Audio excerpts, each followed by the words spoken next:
উপস্থিত সকল ভক্তগণ ও ভক্তবৃন্দদের আমার প্রণাম। বেদান্ত খুবই সোজা সাবজেক্ট যদি আমরা সেটাকে ঠিকভাবে ধরতে পারি। এই যে আজকে আমরা এক ভক্তের বাড়িতে উপস্থিত হয়েছি, সেখানে আমরা বেদান্ত নিয়ে আলোচনা করছি। স্বামী বিবেকানন্দেরও এটাই ইচ্ছা ছিল যে এই বনের বেদান্ত যেন ঘরে ঘরে পৌঁছায়।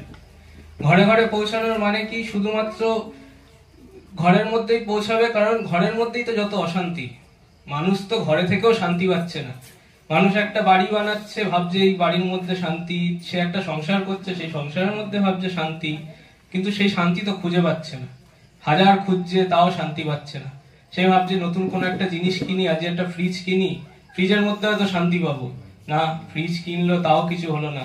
56 ইঞ্চি একটা টিভি কিনলো, সে টিভি বসে বসে দেখছে, ভাবছে এবার শান্তি এলো। কিন্তু পাশের বাড়িতে একটা 60 ইঞ্চির টিভি চলে এলো, অমনি হয়ে গেল। তখন সে বললো, যা পাশের বাড়িতে আবার 60 ইঞ্চির টিভি চলে এলো, আমার বাড়িতে 56 ইঞ্চি, আবার দৌড় শুরু। তাই মানুষের জীবনে শান্তি নেই। বেদান্ত আমাদের এই শান্তিতে থাকতে শেখায়, এই মনকে শান্ত করতে শেখায়। মনের চঞ্চলতাটাই বেশি বড় ব্যাপার, যে এটা খুবই খারাপ জিনিস, মনের চঞ্চলতা আসা। মনকে শান্ত করতে হবে। এই বেদান্তই আমাদের মনকে শান্ত করে, ধীর স্থির করে, আমাদের মনকে চঞ্চল হওয়া থেকে আটকায়। তাই মনকে সবসময় শান্ত রাখতে হবে আমাদের। এই বলে আমি আমার বক্তব্য শেষ করছি। স্বামীজি আছেন, তার মুখ দিয়ে আপনারা বেদান্ত শুনুন, আরো ভালো করে শুনতে পারবেন। ধন্যবাদ। ধন্যবাদ দেবদেব। আজকে একটু অল্পতেই ছেড়ে দিল। এবার সুনন্দা এবং জয়শ্রী, মা এবং মেয়ে, তারা গান গেয়ে শোনাবেন। সঙ্গীত পরিবেশনায় জয়শ্রী ও সুনন্দা।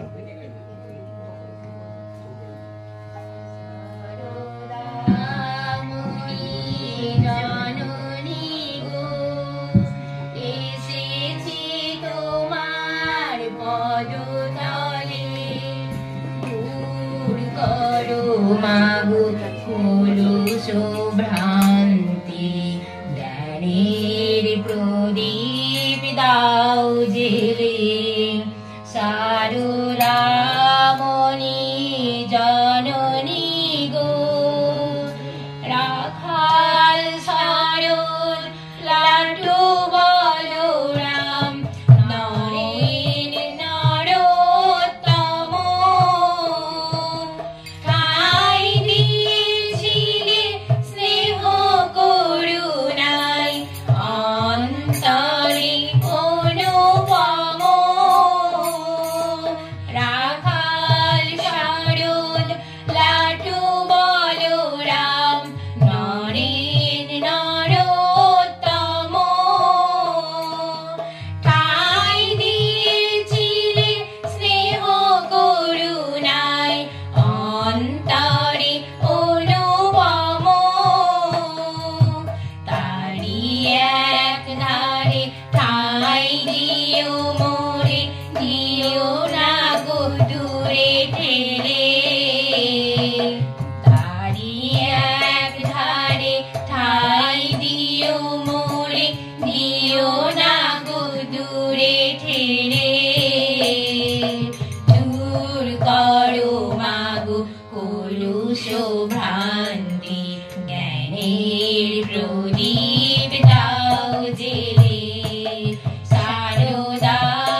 ঘরে ঘরে শারদারতি বন্দনাকি জলে দূর করো মাগো পুরুষ ভ্রান্তি জ্ঞানের প্রদীপ দাও জেলে জ্ঞানের প্রদীপ দাও জেলে জ্ঞানের প্রদীপ দাও জেলে।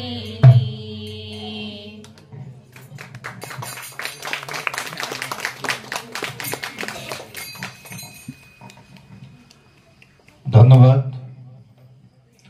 সুনন্দা এবং জয়শ্রীকে। বৈদিক যুগের এই ব্যাপারটা ছিল যে আমরা আজকে যেই আলোচনা শুনতে মঠে যাই, মিশনে যাই, আশ্রমে যাই, স্বামীজিদের কাছে যাই, সেই জ্ঞান উপনিষদের যুগে বা বেদের যুগে, বৈদিক যুগে সেই জ্ঞান প্রত্যেকটি বাড়িতে আলোচনা হতো, প্রত্যেকটি বাড়িতে চর্চা হতো। আজ যেমন মোবাইল নিয়ে সব বাড়িতেই চর্চা হয়, ভাইয়ে ভাইয়ে বা ছেলে বাবাতে, বা মা হয়তো ছেলেকে বলছে দেখ তো আমার মোবাইলটা একটু ঠিক করে দিত, বা এটা হচ্ছে না ওটা হচ্ছে না, যেমন সাধারণ ব্যাপার, এটা খুব একটা বড় ব্যাপার না, প্রত্যেকটি বাড়িতেই এটা হয়। ঠিক সেইভাবেই সেই যুগে এই বেদান্ত নিয়ে আলোচনা হতো। আমরা কপিল মুনিকে পাই, যিনি সাংখ্যযোগের প্রণেতা। সেই কপিল মুনি তার মার সাথে আলোচনা করছে এই জ্ঞান নিয়ে, এই বেদান্ত নিয়ে। এবং আমরা পাই যে স্বামী স্ত্রীর সাথে আলোচনা করছে। আমরা যাজ্ঞবল্ক্য এবং মৈত্রীকে দেখি যে স্বামী এবং স্ত্রী আলোচনা করছে এই জ্ঞান নিয়ে, এই সত্যকে নিয়ে, এই উপলব্ধির কথা, এই বেদান্তের কথা। তো এটা খুব সাধারণ ছিল, খুব স্বাভাবিক ব্যাপার ছিল। এটার জন্য তাকে কাউকে কোনো বাইরে যেতে হতো না, কোনো আশ্রমে যেতে হতো না, তারা বাড়িতে বসেই আলোচনাটা করত। তা ভগবানেরও, যিনি ইন্টারন্যাশনাল বেদান্ত সোসাইটির প্রতিষ্ঠাতা, তিনিও এই জিনিসটাই চেয়েছিলেন এবং আমাদেরকে নিয়ে তিনি ঠিক এইভাবেই শুরু করেছিলেন এই বনের বেদান্তকে ঘরে ঘরে, যেটা আমরা একটু আগে শুনলাম। এইভাবেই চর্চা, যে প্রত্যেকটি বাড়িতে। ঠিক তেমনই আজকে দেখলাম যে মা এবং মেয়ে দুজনে মিলে গান গাইছে। আজকেই আমাদের আশ্রমে এই যে আমরা দেবদ্বীপের একটু আগেই কথা শুনলাম, তার দাদা এসে আমাকে বলছে, গল্প করছে যে স্বামীজি গতকালকে রাতে আমি আর ভাই দুজনে মিলে স্বামী শিষ্য সংবাদ, স্বামীজির বই, শরৎচন্দ্র চক্রবর্তীর লেখা স্বামী বিবেকানন্দের উপর তার স্বামীজির সাথে যে বার্তালাপগুলো, সেই বার্তালাপগুলো নিয়ে যে বইটা, সেটার নাম হচ্ছে স্বামী শিষ্য সংবাদ। খুব দারুণ বই। বলছে আমি ভাইয়ের সাথে আলোচনা করছিলাম এই স্বামী শিষ্য সংবাদ নিয়ে, যে স্বামীজিরা বেদান্ত নিয়ে চর্চা করছে, শিষ্যের সাথে কথা বলছে। তা সেখানে আমার খুব ভালো লাগলো যে রাত্রেবেলায় একজন দাদা এবং ভাই, মানে দুই ভাই মিলে আলোচনা করছে স্বামীজিকে নিয়ে। এটাই দরকার। আজকে আমরা চারিদিকে যখন দেখি, চারিদিকে বাবু একটু শান্ত হয়ে বস, নাহলে একটু অসুবিধা হবে, একটু চুপচাপ শান্ত হয়ে বস। তা আজকে এই জ্ঞানের খুব প্রয়োজন। কেন? আমরা চারিদিকে যখন দেখি, আজকে টিভি খুললে, পেপার খুললে, চারিদিকে যা ঘটনা দেখি, এই তুই চুপ কর, ওকে চুপ করতে বলিস না, তুই নিজে চুপ কর, ঠিক আছে, তাহলেই হয়ে যাবে। আমাদের সবার অবস্থা এরকম, তুই ওকে বলছিস, আমি তোকে বলছি, আমাকে কেউ বলছে, এই করতে গিয়ে চুপ আর কেউ হচ্ছে না, সবাই কথা বলছে। তা যাই হোক, তা টিভি বা পেপার খুললে আমরা যে ঘটনাগুলো দেখি, সেই ঘটনাগুলো আমাদের মোটেই বাঞ্ছনীয় না। আমরা দেখছি ছোট্টখাট্ট জিনিসের জন্য মানুষ মেরে ফেলছে মানুষকে। সেদিনকে একটা খবর দেখলাম, মানে খুব মর্মান্তিক, যে ডিজে চলছিল।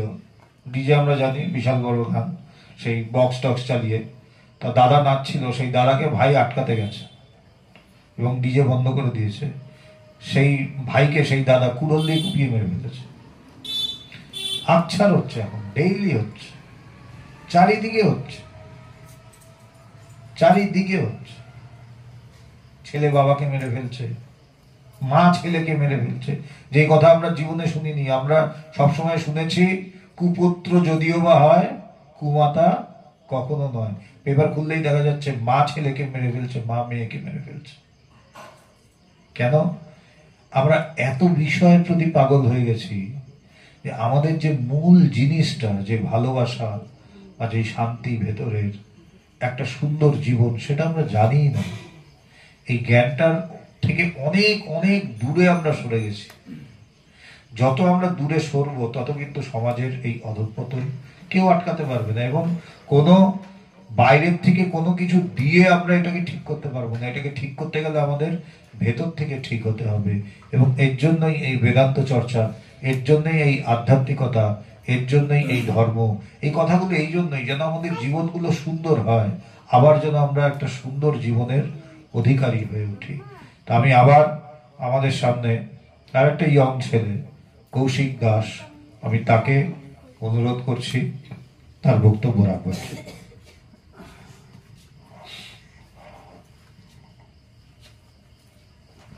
আসুন, বসুন। হ্যালো, প্রথমে আমি ভগবানকে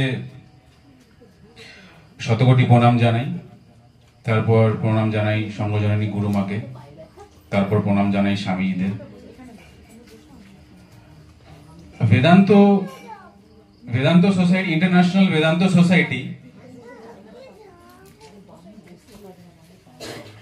ইন্টারন্যাশনাল বেদান্ত সোসাইটির একটাই উদ্দেশ্য, সেটা হচ্ছে ভালোবাসা। এখানে একটা জিনিস লেখা আছে যে আজকের ডেটে পৃথিবীতে কিন্তু সব থেকে বড় রোগ এইডস বা ক্যান্সার নয়, কিন্তু আজকের ডেটে পৃথিবীতে সব থেকে বড় রোগ হচ্ছে ভালোবাসার রোগ। আমরা যে এখানে এতজন এসছি না, এখানে বাচ্চারা যে ছোটাছুটি করছে, এই বাচ্চারা যে এখান থেকে এতক্ষণ ধরে ছোটাছুটি করছে, কিন্তু দেখতে পাচ্ছে যে এখানে একটা খুব সুন্দর একটা পরিবেশ তৈরি হয়েছে, আনন্দ পাচ্ছে। এখানে এটা বাজাচ্ছে, আমরা সবাই এখানে এসছি, স্বামীজিদের কথা শুনছি। একটু আগে একজন বলে গেল,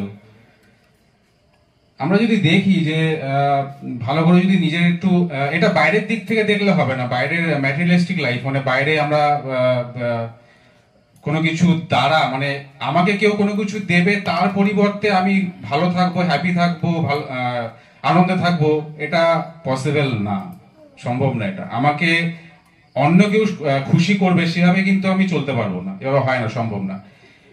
আমাদের খুশিটাকে আমাদেরকে নিজেদেরকেই দেখতে হবে। মানে আমাদেরকে কি বলছে যে বাইরের জগৎ থেকে বেরিয়ে নিজের মধ্যে প্রবেশ করো।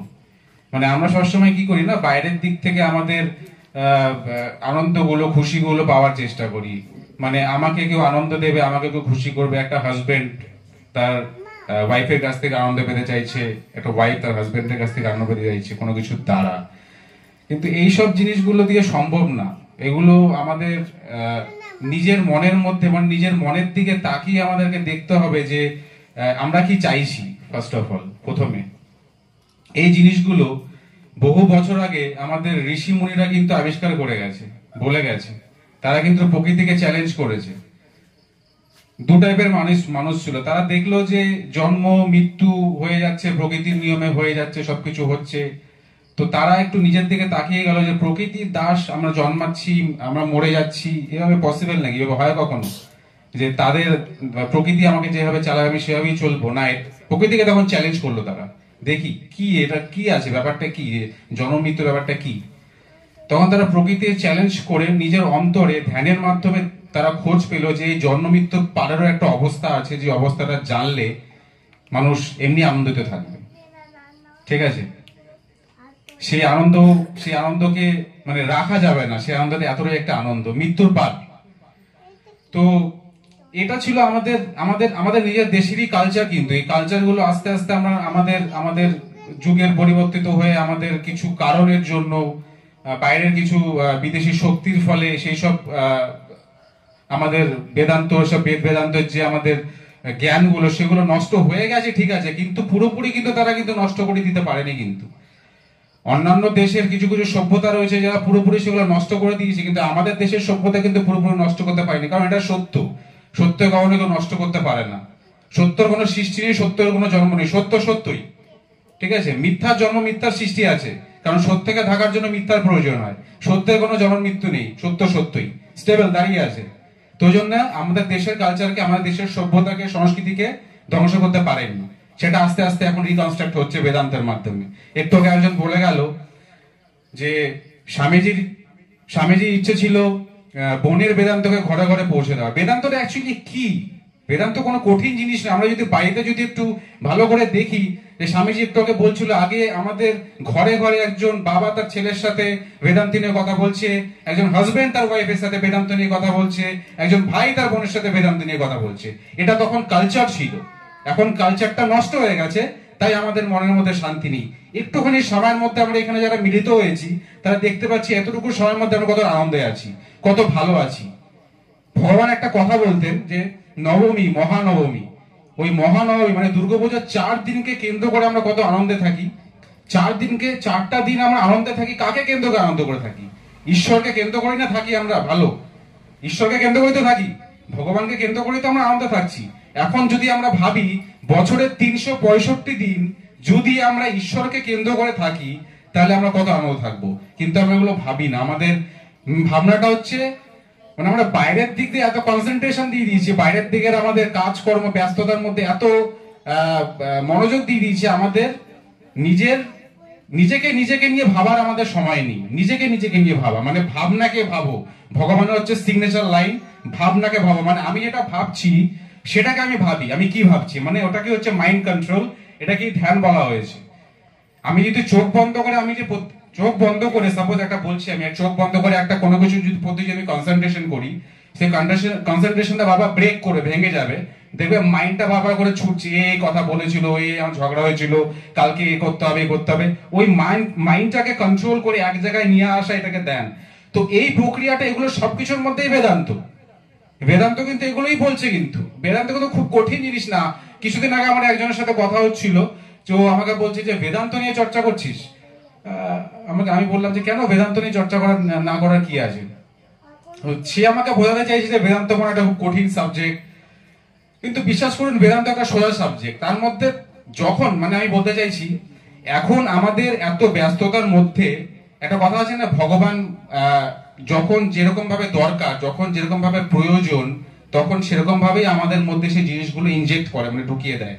এখন ভগবান দেখছে যে আমরা এত ব্যস্ত হয়ে গেছি, আমাদের টাইম নেই একটু বেদান্ত চর্চা করে এইসব করা নিয়ে। তখন ভগবান কি করে, এই জিনিসগুলোকে সহজ ভাষায় আমাদের সামনে এনে দেয়, যাতে আমরা একটুখানি পড়লেই সেই জিনিসগুলো বুঝতে পারি, আমাদের ভেতরে ঢুকে যায়। বৈদিক যুগে যখন ছিল তখন তারা এইসব নিয়ে তাদের চর্চা ছিল, তখন তাদের কঠিন শব্দ ব্যবহার করা হতো। এই বেদান্ত, এই বেদ বলুন, বেদান্ত বলুন, এইসব সংস্কৃত বলুন, কঠিন শব্দ ব্যবহার করা হতো, কারণ তারা এইসব নিয়ে চর্চা করতো, তারা মায়াটা বুঝতো। এখন আমরা এইসব কঠিন দেখছে, যে ভগবান দেখছে এরা তখন কঠিন এইসব এত মানে বুঝবো না, এটা কি ভেঙে সহজ করে আমি এদের সামনে তুলে ধরি বেদান্তই। আমরা আমাদের জীবনে যা কিছু করছি সারাদিন অনেক কিছু বেদান্তের কাজই করছি, বেদান্ত কথা শুনছি টিভিতে, মোবাইলের মাধ্যমে, কিন্তু সেগুলো জানি না এটা বেদান্ত। তো আলটিমেটলি আমরা যদি দেখি, ভালোবাসা, প্রেম, এইসব সবকিছুর জন্যই কিন্তু আমরা চারিদিকে ছুটে বেড়াচ্ছি, মানে আমরা শান্তির জন্য। আমি একটা চাকরি করব, আমি চাকরি করে একটা সেটেল হব নিজেকে, আমি বিয়ে করব, কেউ চাকরি করার জন্য পড়াশোনা করছে, কেউ তার ছেলেকে মানুষ করছে। এই যে সবাই এখানে এসছি, আলটিমেটলি কিসের জন্য আমরা এসছি?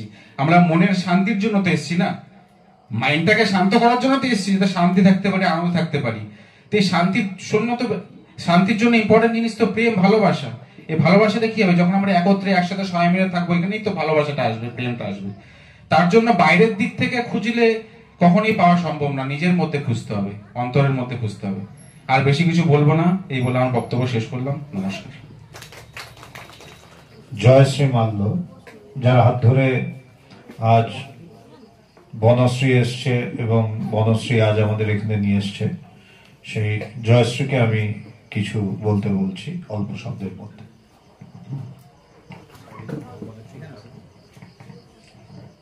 নমস্কার। ভগবানকে শতকোটি প্রণাম, স্বামীজিকে শতকোটি প্রণাম, এবং সকল ভক্তবৃন্দকেই আমি ভগবানকে শতকোটি প্রণাম করছি। আমার জন্ম মাত্র 2 বছর, ভগবানকে পেয়েছি 2 বছর। এই 2 বছর আজকে থেকে ভগবানের পরিচয়, কিন্তু আমি পেয়েছি 1 বছর। কিন্তু এখন মনে হয় ওই 1 বছরের মধ্যে আমি গেছি ম্যাক্সিমাম 20 থেকে 25 দিন ভগবানের সামনে বসতে পেরেছি। আর এখন মনে হয় কেন 365 দিন কেন আমি তোমার সামনে বসিনি, কেন আমার সবটুকু তাকে উজাড় করে দিইনি। আমার খুব আফসোস। কিন্তু সংসারী মানুষ, 2টো বাচ্চা, আমি যেতে পারিনি সব দিন, দূরত্বও কম নয় আমার বাড়ি থেকে। যাই হোক, তবে আমি তার চাবুক খেয়েছি, তার ভালোবাসার চাবুক খেয়েছি, এখন ভালোবাসতে শিখে গেছি।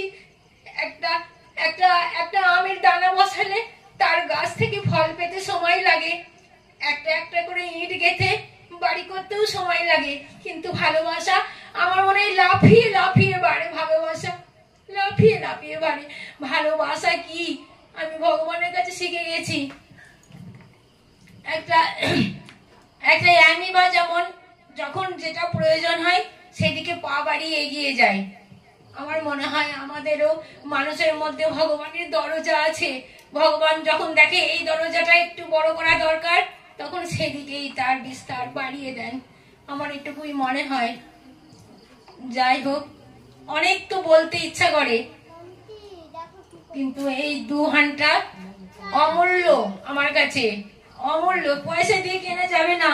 এই 2 ঘন্টা আমরা গুরুত্বপূর্ণ মানুষের কাছে আমি ছেড়ে দিলাম, উনিই বলুন।